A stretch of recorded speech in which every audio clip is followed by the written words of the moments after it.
And that's why exercise is not a good way to lose weight for most people. No, I always say you can't exercise your way out of a bad diet. And there's this fundamental energy principle, which is energy constraints, right? Or energy trade-offs. What happens is, for reasons that nobody understands, no scientist has kind of come up with a satisfactory answer, there's a fixed energy budget that we have access to. So this organism needs to manage an economy of energy, right? And if you measure someone's energy expenditure over 24 hours, right, on day one and then on day two and day three, and you do this over long periods of time, it's pretty fixed. You mean they're like the resting metabolic rate, or you mean resting is when you're not doing anything, right? But then walking around and doing your life. If you measure energy expenditure, not just resting, but including everything you do, right? And then that would include, for example, your bike ride up the mountain. I'm sure you burnt more energy.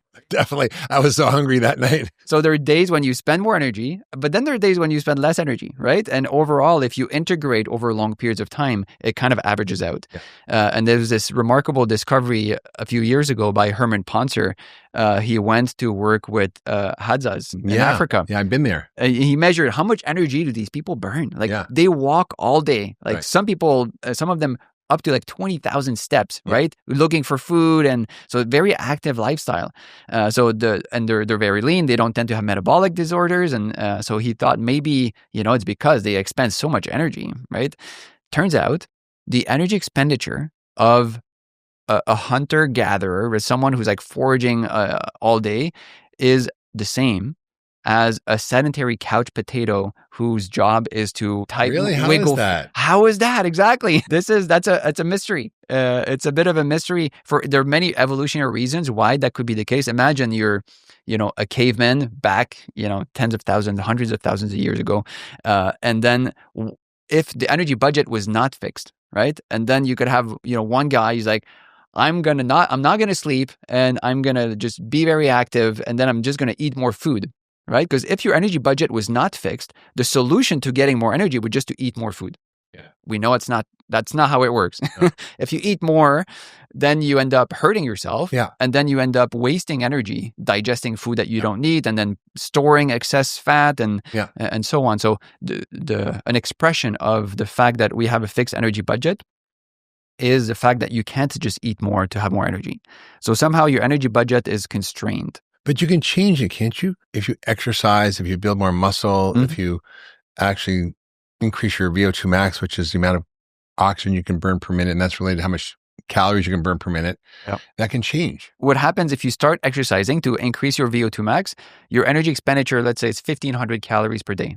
Right. And then you start working out. So then you expand, you go on the treadmill or, your cycle ergometer, you see 300 calories. So you burn 300 calories. So then on that day, you'll be 1,500 plus 300. So you'll be at 1,800. So say, see, I can go over my budget. But then if you do this a few times a week for multiple weeks, what ends up happening is that 300, your body is going to save it somewhere else. So the 1,500 is going to end up shrinking. It's called metabolic compensation. So the organism is going to find ways to be more efficient. Yeah. So that 300 doesn't come on top of your 1,500. It's absorbed into it. And that's why exercise is not a good way to lose weight for most people. No, I always say you can't exercise your way out of a bad diet. Yeah. And that's in part because as you exercise, the body's like, ooh, I can't afford this. I have a fixed budget. What can I do to accommodate this? And I suspect a significant proportion of the health benefits of exercise is that energy saving, that metabolic compensation. The body basically becomes more efficient. And to become more efficient, it needs to do less of the things that are not useful. It needs to be less frivolous with its energy budget. So if you have bad mitochondria that are not working really well, you get rid of them through mitophagy. I'm confused because, when I looked at the literature, for example, with metabolic health and diabetes, the mitochondria of diabetics, or even first-degree relatives of diabetics, don't work as well. There's something called PCG1 alpha, and that is sort of a molecule within the mitochondria that regulates energy, and so it's less in people who had type 2 diabetes and in their first-degree relatives, even if they don't have diabetes. Right.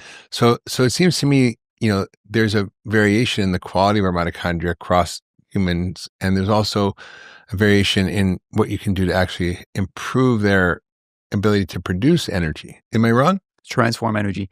So PGC1 alpha regulates the amount of mitochondria. So if PGC1 alpha goes down, then that happens if you stop exercising, right? Or if you're bedridden for some reason, or if you break a leg and it's in a cast, right? The muscle is going to atrophy. It's also going to lose mitochondria, and PGC1 alpha goes down. Now, if you start to exercise again and the muscle contracts and it needs more energy, then the muscle cell is going to say, shit, this is costing me a lot of energy. I need to build the machinery to support that energy flow, and then it makes more mitochondria by turning on PGC1 alpha. So PGC1 alpha regulates the amount of mitochondria, and there's a few reasons why. You can get more efficient mitochondria. Oh, right? Yes, there's much more wiggle room in the amount of mitochondria you have. Like if you go from being sedentary to training for a marathon, for example, you can double the amount of mitochondria in your muscle. Double. So then does that mean you're burning more energy? It doesn't. It means your ceiling, right, is higher, but your budget at rest doesn't change. I thought when you train and you increase your VO2 max, which essentially is the amount of oxygen and calories you can burn per minute, that your resting metabolic rate will increase. That doing nothing, you'll burn more calories doing nothing. It doesn't. Really? Or if it does, it's minimal. And there's actually evidence that shows it actually decreases. So if you increase your VO2 max, you make more mitochondria in your muscle, then it means you can push harder, right? You can go more intense. Your upper limit is higher. Yes, your upper limit is higher, but your resting either stays the same or in some cases, and for some physiological systems, it's more efficient. Actually, yes, exactly. So if in your trained state, right, if you're the Mark from a few months ago, your heart rate was probably pretty high at baseline. Yeah. And then if you're, picking up steam, making more mitochondria, increasing your VO2 max, going out on the bike, your resting heart rate actually decreased. That's what happened. It was like when I was sick, it was in my 70s, and now it's in the 50s. Yeah. So 20 beats.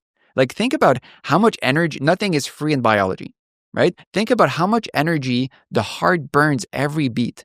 It's like this whole contraction and then this whole relaxation, everything costs energy. Now you're saving 20 beats per minute, and then compound this over number of minutes in a day, number of minutes in a month. Like you are saving so much energy by having a lower resting heart rate. That's in part what people think is the basis for metabolic compensation. So you start working out and the body actually becomes more efficient. If you love that last video, you're going to love the next one. Check it out here.